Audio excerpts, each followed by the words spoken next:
visuals that are symbolic representations of their life. But even today we consider them as a symbolic representation of their life, but not in monetizing their intellectual property to gain the economically to make gain out of it. So in my introduction part, I explained about the historical background about IPR, how the IPR came into picture from after Second World War and then after independence, and then how emerged with a lot of good emerging principles. In which I tried to analyze some of treaties here, international conventions. First one will come Hague Agreement and Patent Cooperation Treaty, Patent Law Treaty, and International Convention for the Protection of New Varieties of Plants and Trademark Treaties, and Singapore Law Treaty, and Madrid Protocol and Ships and Berne Convention. These all we know about it. But here, in my research paper, I adopted the research methodology is qualitative research analysis, in which I collected data based on the non-probability sampling. So, objective of the study is we know that to protect the rights of village people based on the product and its inventions, inventors, research, sponsors, and the public, and to analyze the awareness about intellectual property rights in rural villages. Its main objective of the study is to analyze whether the people are having the knowledge about intellectual property rights. If we ask any one person in village, they cannot answer what is intellectual property. They know the property rights. Ask the Hakkukulu, they know. They don't know about their bautika rights. So this is what I learned about it. In my literature review, I want to explain that literature review. I studied intellectual property rights by B.K. Ahuja, author, and intellectual property rights thereat, and web resources like Wikipedia and UNO and WIPO websites and WDO websites, and come to a data analysis part and how the data collection I made. In this research paper, I adopted a sampling method used for data collection by non-probability sampling techniques. I collected the data by using the questionnaire method. I selected a rural village called Chandapura in Middle Cross.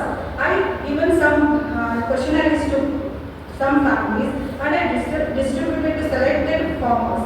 In this data, what I got the data is the people are in the village, they know about 72% about copyright. The people in the village, they know about 72%, they have the knowledge about copyright only by the electronic media and papers, by celebrity issues and others, and patents only 5%. Only the who studied, educated youngsters, they only know about their percentage is 5%, and trademarks is only 6% because of advertisements they have knowledge, and geographical indications only 4%, that actually from FPOs, farmer producer organizations and different NGOs and communities, farmer communities.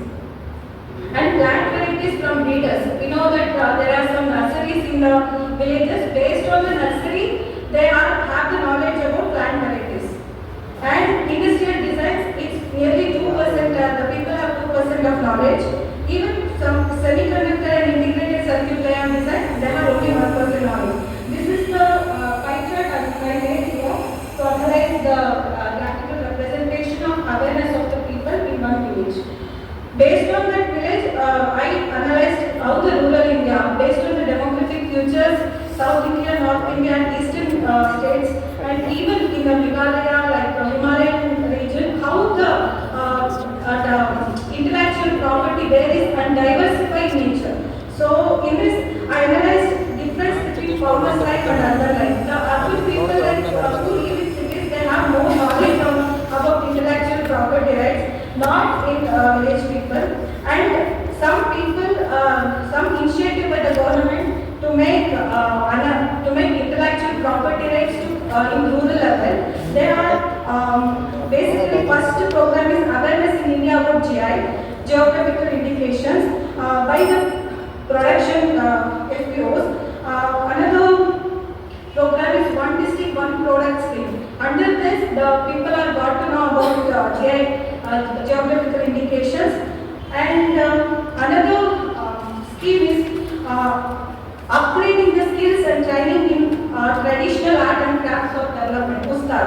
So this is one of the scheme is for protect and their intellectual property in rural level, mainly the artistic works like carpet weaving, embroidery works, handloom weaving, metal works, wood carving, stone carving, painting, sculpture, calligraphy, music, dance, all other traditional medicines that will be recognized under this scheme. And another is the MSME to encourage the youngsters in startup. So here the MSME has established the intellectual property facilitation centers. These centers lack of their efficiency to spread the knowledge on idea, that is very low level. So this is my findings in this research paper, and there are many programs but not reaching the rural level. That is the main difficulty here. So last final conclusion. In my paper, the most role of the NGOs and farmer producers will play the important role, because to spread the awareness, they are the drivers of community. So hence, I would like to suggest in my conclusion, the development of rural villages not by the infrastructure facility should be by the campaign on the subject of intellectual rights and their existing knowledge by NGOs and local communities and local farmer producer organization and other communities can create more impact on the citizens of village in access to their intellectual rights. Thank you.